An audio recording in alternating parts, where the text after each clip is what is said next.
সৰ্বানন্দ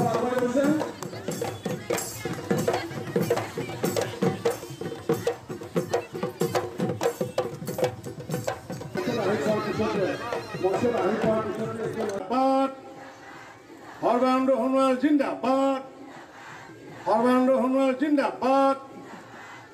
সকলোকে হাত চাপৰি দি পেলাই এবাৰ উষ্ণ আদৰণি দিয়াৰ কাৰণে আহ্বান জনাইছোঁ। তেখেতৰ যাতে দীৰ্ঘায়ু হয়, তেওঁৰ যাতে সুস্বাস্থ্য কামনা হয়। আমাদের তোমার কইবে থাকেন আর আমার যে প্রার্থী ভুলি যায় না, ভোটের দিন আমরা করুন কি ছুটি ভাবি নেন, ওই ছুটি ভাবলে না হইবে।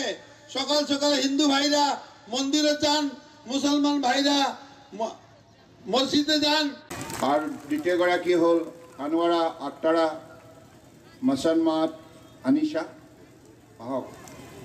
আৰু তৃতীয়গৰাকী হ'ল বুদ্ধদেৱ নাথ, চতুৰ্থগৰাকী হ'ল প্ৰতুল চন্দ্ৰ বৰ্মন, আৰু আমাৰ এপিৰ দিব্যজ্যোতি নাথ, কুমি চালমা খাতুন,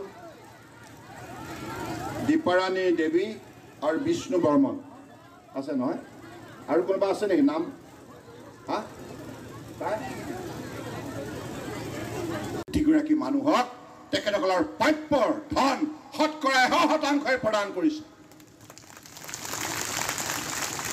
কংগ্ৰেছৰ দিনত বেংক একাউণ্ট নাছিল, সেইকাৰণে কংগ্ৰেছৰ নেতা, পালি নেতা, বিধায়ক, MP, মন্ত্ৰী সকলোৱে সুবিধা লৈছিল।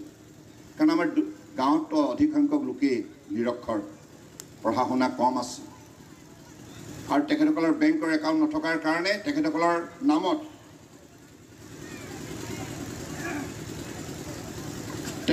নামত যিখিনি বিভিন্ন আঁচনি ধন তেখেতসকলৰ নামত ধাৰ্য কৰা হয়, সেই ধনৰ শতকৰা 100% তেখেতসকলে নাপায়। মাজত কংগ্ৰেছৰ নেতা, পালি নেতা, মধ্যভোগী আত্মসাৎ কৰে। এটকা যদি কাৰোবাৰ নামত চেংচন হৈছে, সেই মানুহজনে গৈ পেলাই হিতাধিকাৰীয়ে কেৱল তাত 16 পইচা পায়। এইটো কংগ্ৰেছৰ প্ৰধানমন্ত্ৰী স্বীকাৰোক্তি ৰাজীৱ গান্ধী, তেখেতেই স্বীকাৰোক্তি দিছে আনুষ্ঠানিকভাৱে। সেই অৱস্থা আছিল কংগ্ৰেছৰ শাসন ব্যৱস্থা। দুৰ্নীতি, ভ্ৰষ্টাচাৰ, পৰিয়ালতান্ত্ৰিক তেখেতসকলৰ ৰাজনীতিয়ে, প্ৰবঞ্চনা আৰু প্ৰতাৰণা ৰাজনীতিয়ে গোটেই ভাৰতবৰ্ষতেই গ্ৰাম্য অঞ্চলৰ মানুহক দুৰ্বল কৰি ৰাখিলে। গ্ৰাম্য অঞ্চলৰ মানুহৰ বহুত প্ৰতিভা আছে, সেই প্ৰতিভা বিকাশৰ বাবে যিখিনি সা সুবিধাৰ প্ৰয়োজন, এখন গাঁও যদি আগুৱাই যাব লগা হয়, গাঁৱত বহুত প্ৰতিভাসম্পন্ন যুৱক যুৱতী, পুৰুষ মহিলা থাকিলেও তাত যদি ৰাস্তা পদূলি নাথাকে, বিজুলী বাতি নাথাকে, তাত যদি চিকিৎসা ব্যৱস্থা নাথাকে, সেই আৰু তাত যদি ভাল খেতিয়কো থাকে, তেখেতৰ উৎপাদিত সামগ্ৰীবিলাক বজাৰলৈ নিবৰ কাৰণে যদি ৰাস্তা পদূলি নাথাকে, তেতিয়া সেইখন সমাজ সদায় দুৰ্বল হৈ থাকিব। কংগ্ৰেছে তেনেধৰণে ভাৰতবৰ্ষক দুৰ্বল কৰি ৰাখিলে। এইখন সম্পদশালী ভাৰতবৰ্ষ 5000 বছৰ আগতে, আজি আপোনালোকে সকলোৱে জানে ভাৰতবৰ্ষৰ ইতিহাস। 5000 বছৰ আগতে এইখন ভাৰতবৰ্ষই বিশ্বক নেতৃত্ব দিছিল বিভিন্ন কৰ্মপথাৰত।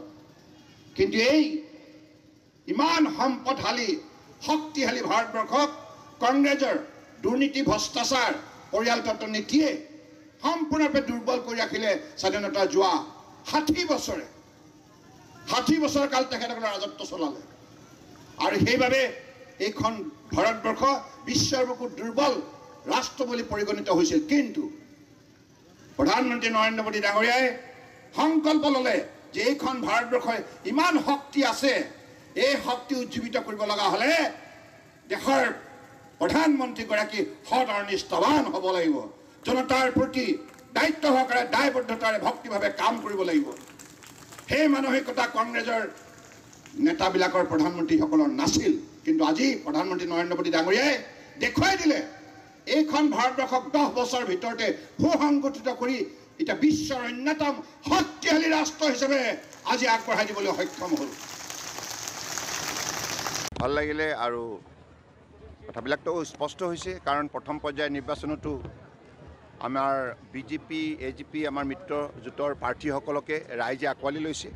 গতিকে দ্বিতীয় পৰ্যায়টো একেধৰণে হ'ব, কাৰণ ৰাইজে এটি কথা সূক্ষ্মভাৱে বিশ্লেষণ কৰিছে যুক্তি সহকাৰে, যে কংগ্ৰেছৰ 55 বছৰতো গ্ৰাম্য অঞ্চলৰ উন্নয়ন নহ'ল। আনকি এটি পকী ৰাস্তা পাবৰ কাৰণে চাহ বাগিচাই হওক, গাঁও হওক, পাহাৰ হওক, ভৈয়াম হওক, তেখেতসকলে পাবলৈ সক্ষম নহ'ল।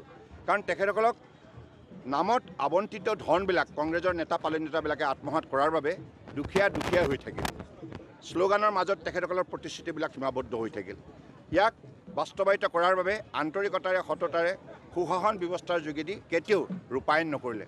আনপিনে মাননীয় প্ৰধানমন্ত্ৰী নৰেন্দ্ৰ মোদী ডাঙৰীয়াই ইমান নিষ্ঠাৰে যোৱা 10 বছৰ কাম কৰিল, যাৰ ফলত আজি ভাৰতবৰ্ষৰ দৰে 11 নম্বৰ স্থানত থকা ৰাষ্ট্ৰখন 10 বছৰৰ ভিতৰতে আজি বিশ্বৰ 5ম সৰ্ববৃহৎ অৰ্থনীতি হ'ল আৰু অহা 5 বছৰৰ ভিতৰত 3য় সৰ্ববৃহৎ অৰ্থনীতি হ'ব।